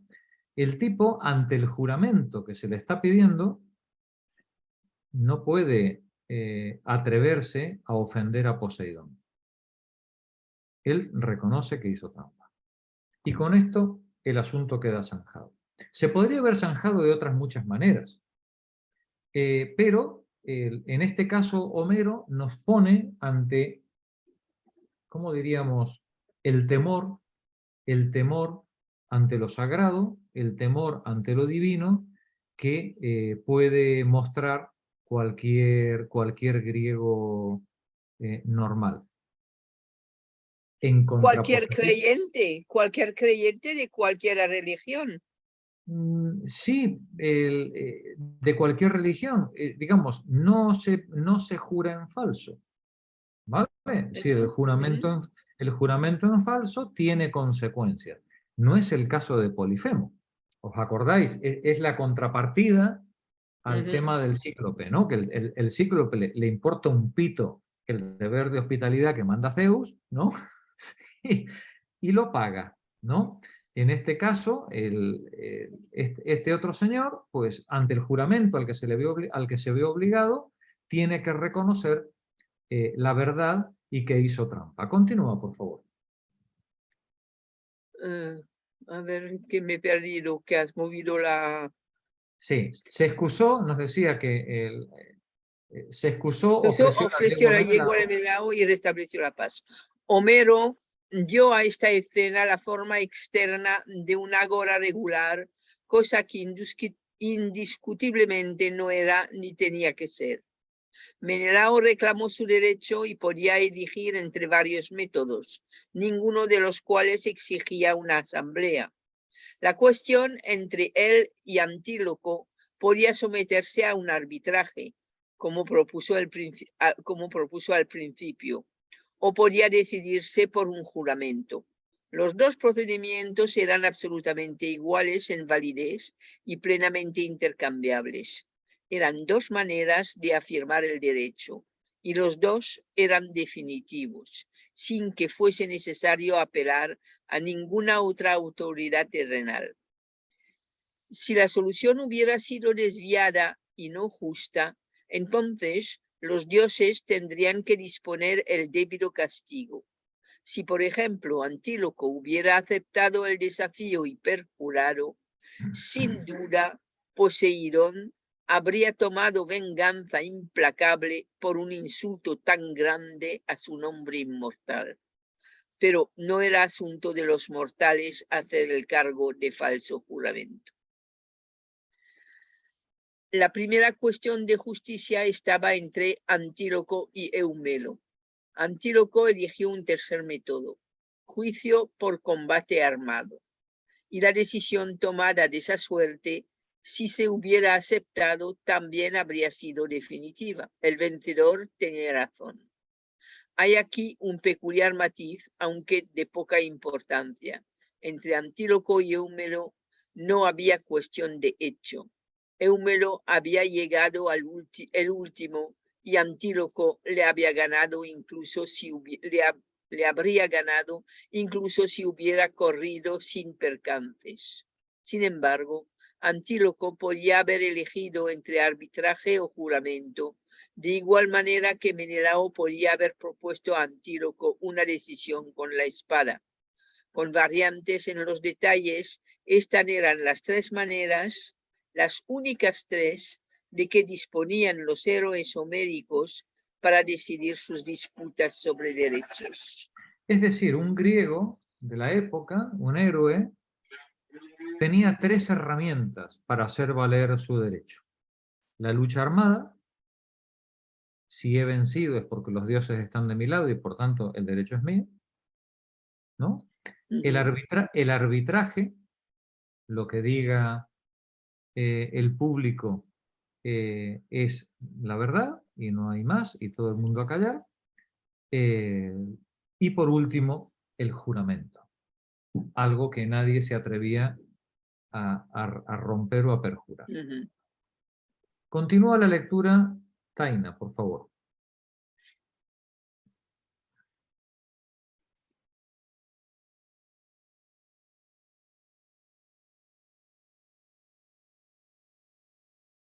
Sigue tú, Marí. Aparte del momento en que el pueblo aclamó. Aparte del momento, ¿yo sigo? Sí, Perdona, que es que estaba leyendo con el altavoz en silencio. Vale, no te preocupes. No me había dado cuenta. Adelante, Taina. Vale. Aparte del momento en el que el pueblo aclamó el gesto de compasión de Aquiles para con Eumelo, la asamblea, héroes y demos igualmente permanecieron como espectadores pasivos. La defensa de un derecho era asunto puramente privado. El que se sentía agraviado tenía la responsabilidad de dar los pasos necesarios y el derecho a elegir entre los métodos disponibles. Sus parientes, sus amigos, huéspedes, dependientes y acompañantes podían intervenir en su asilo, pero seguía siendo una acción privada. Son las 18:27. Vale. Y vamos a hablar ahora de la cuestión del honor. Yo creo que como abrimos un tema nuevo, lo dejamos para el viernes que viene, y el viernes que viene terminamos este texto, ¿vale? Estamos en la página 60, 59, sí, terminaremos este texto y empezaremos a hablar de Hesíodo, ¿vale? Muy bien. La semana que viene. ¿Seguimos entonces el viernes, compañera? Sí, seguimos el viernes. Buena semana. Igualmente. Adiós. Buena semana. Feliz fin Buena de semana a todos. Igualmente. Adiós. Adiós a todos. A todos.